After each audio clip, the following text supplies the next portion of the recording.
दादाजी ने कहा था। वाणी ने कहा, वह अध्यापिका बनना चाहती है। पर क्यों? मैंने इतनी मेहनत से बिजनेस खड़ा किया है, तुमने इतने बड़े इंस्टीट्यूट से एमबीए किया है, वह सारा पानी में बहा देना चाहती हो? शिक्षा बांटने से पानी में कैसे बहेगी पापा? ये सब बार बार इसे दादाजी के पास गांव छोड़ने के कारण हुआ है। गुस्से में चुपचाप बैठी मम्मी ने फटते हुए कहा। पापा चुप हो गए।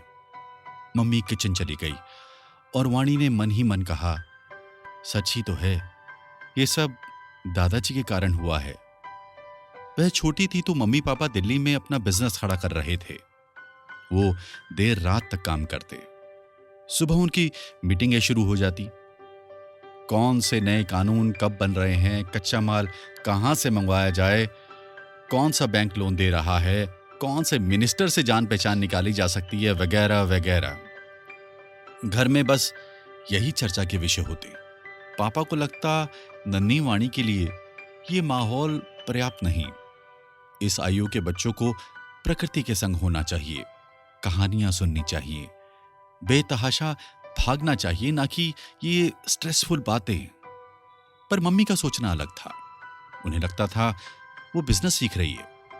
5 साल की बच्ची फाइनेंशियल स्टेटमेंट, इन्वेस्टमेंट जैसे शब्द सुन रही है, तो उन्होंने एक मध्य मार्ग निकाला। गर्मियों की हर छुट्टियों में वाणी दादाजी के साथ गांव में रहेगी, जहां उसका डिटॉक्सिफिकेशन हो सकेगा। दादाजी मस्त मौला आदमी थे। कुछ जमीनें थी, संस्कृत और अंग्रेजी के विख्यात पंडित थे। घर के पीछे प्रेस थी, जहां से उनकी और उनके मित्रों की पुस्तकें छपती थी। वह हमेशा व्यस्त होते। पढ़ना लिखना उनका स्वभाव था। वह प्राचीन लेखकों की बातें ऐसे करते मानो वे उनके मित्र हों। संध्या समय हर उम्र के लोग उनसे मिलने आ जाते। एक चौपाल सी लग जाती, जिसको जहां जगह मिलती वहीं बैठ जाता। दादाजी हमेशा अपनी कुर्सी पर विराजमान होते। शंभू घूम घूम कर सबको चाय शरबत पिलाता रहता। दादी रही नहीं थी। घर पुरानी नौकरानी संभालती थी। समय के साथ सारे पुराने नौकर दादाजी का परिवार हो गए थे, वहीं रहते थे। और दादाजी किसी के मामले में दखलंदाजी नहीं करते थे। अलमारी में दादाजी पैसे रख देते थे। शंभू बहुत संभाल कर उससे घर का प्रबंध करता रहता था। दादाजी की शाम की महफिल का आरंभ होने का कोई समय नहीं था, न ही समाप्त होने का। लोग आते और यदि दादाजी अपने पुस्तकालय में व्यस्त होते तो लोग आपस में बातें करके चले जाते। कभी दादाजी मस्ती में होते तो आधी रात तक बातें करते। उन्होंने वाणी के पापा को इसी खुले माहौल में पाला था और बड़े होकर जब पापा ने एमबीए कर बिजनेस करने की इच्छा व्यक्त की थी तो उन्होंने बिना कोई प्रश्न किए जमीन का एक हिस्सा बेचकर उन्हें धनराशि दे दी थी। कहा, पुरखों की जमीन पर तुम्हारा भी पूरा हक है और पैसे चाहिए हूं तो बता देना। पापा ने जाते हुए पैर छुए तो पीठ पर धौल जमा दी। जाओ, और हंस दिए। दिन भर की गर्मी के बाद शंभू ने बाहर आंगन में छिड़काव कर दिया था। बादाम का शरबत लोगों को राहत दे रहा था। तारों भरी वह जवान रात अजब सा जादू लिए थी और दादाजी डार्विन से लेकर योग शास्त्र की बातें किए जा रहे थे। आज जैसे वो अपनी ही लय में थे। आज के बच्चों के अधिक शिक्षित होने की बात चली तो वह हंस दिए। बनी बनाई सूचनाओं को घोट लिया तो क्या कमाल किया। इनके आने वाले बच्चों को यह सूचनाएं और अधिक मिल जाएंगी, पर उसमें क्या विशेष है? क्या इससे परिदृश्य उभरा? समझ में आया कि यह ज्ञान तिल तिल कर कैसे एकत्र हुआ है। जानते हो, फोटोसिंथेसिस की प्रक्रिया को समझने में मनुष्य जाति को पूरे 400 साल लगे, जिसे आज तीसरी कक्षा का बच्चा यूं ही पढ़ लेता है। फिर वे गंभीर हो गए। कभी कभी सोचता हूं, यदि मानवता सही राह पर होती और सबको शिक्षा मिल पाती तो कितने और लोग ज्ञान बटोरने के काम में लग जाते।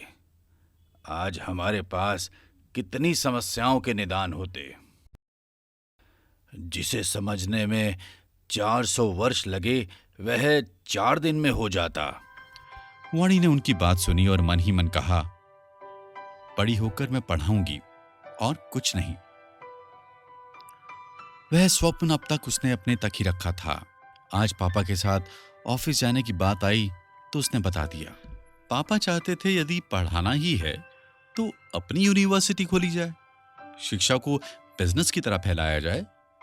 परंतु वाणी चाहती थी कि झोला उठाया जाए, हर झुग्गी झोपड़ी में जाया जाए, और यही टकराव की स्थिति पैदा हो गई थी। लगभग 1 महीने तक घर में तनाव की स्थिति बनी रही। पापा अपनी नाराजगी चुप रहकर दिखा रहे थे और मां बातचीत में जरूरत से ज्यादा इज्जत देकर। वाणी जानती थी पापा अब बात तभी करेंगे जब वह खुद इसके लिए तैयार होंगे। उसने अपनी सारी ताकत इस क्षेत्र में शोध करने में लगा दी। वह जितना ज्यादा शोध करती जा रही थी उतना ही उसका निश्चय दृढ़ हो रहा था। समस्या की गंभीरता से उसको लग रहा था जीवन में इस राह को चुनना समय की मांग है, नहीं तो पूंजीवादी संस्कृति सब कुछ निगल लेगी। पापा रोज देख रहे थे वाणी के चेहरे के भाव बदल रहे हैं, वह अधिक शांत और अंतर्मुखी हो रही है। फिर एक दिन वह खाने की मेज पर लैपटॉप पर काम कर रही थी। उन्होंने देखा वाणी अपने काम में इतना खोई है कि उसे उनके आने की आहट भी सुनाई नहीं दी। दूर से उन्होंने उसके लैपटॉप पर नजर डाली तो वह समझ गए कि पढ़ाने के काम की उसकी स्पष्टता बढ़ती जा रही है। रात के भोजन के बाद उन्होंने उससे बात करने का निश्चय कर लिया। पापा ने उसे अपने सामने बिठाते हुए कहा, तुम भाग्यशाली हो, तुम्हारे पास पैशन है, बिजनेस करने की ट्रेनिंग है, उसे कर सकने की सुविधा है। अमेरिका के कितने ही विश्वविद्यालयों को बड़े बड़े बिजनेसमैन ने खड़ा किया है, और अपने देश की तरक्की के लिए हमें करना भी चाहिए। वो सब ठीक है पापा, पर मैं पैसे निवेश करने की बात नहीं कर रही, स्वयं को निवेश करने की बात कर रही हूँ। मैं शुरुआती शिक्षा उन बच्चों को देना चाहती हूँ जो कभी स्कूल नहीं जा पाएंगे। क्या पता उनमें कितने वैज्ञानिक कलाकार छिपे हों जो मेरी थोड़ी मेहनत से निखर जाएंगे। आगे लगेगा तो मैं इनके लिए विश्वविद्यालय भी खोल लूंगी। ठीक है, तुम जाना चाहती हो तो जाओ। मेरे पिता ने भी मुझे कुछ भी करने से कभी नहीं रोका, मैं भी नहीं रोकूंगा। ये आप क्या कर रहे हैं? इतनी जल्दी हार भी मान गए? चुपचाप पास बैठी मम्मी ने कहा, ऐसा ही समझो, कहकर पापा अंदर चले गए। मां चुप हो गई।